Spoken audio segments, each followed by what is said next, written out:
nakikiramay po ako dun sa mga pamilyang nasawi at naapektuhan nitong trahedya sa Tacloban.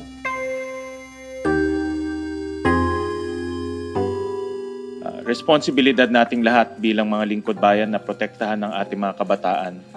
Responsibilidad natin lahat tignan kung ano ang mga nakaka-impluwensya sa ating mga kabataan.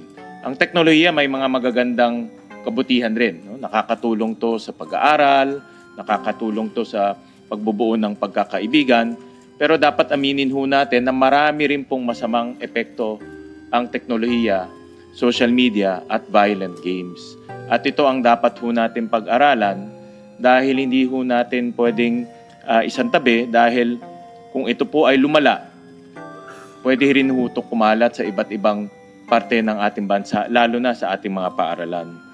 Kaya ho itong mga ganitong trends o ganitong mga bagong at nakakatakot na konsepto ay dapat ho nating bigyan ng pansin bago ho maging huli na.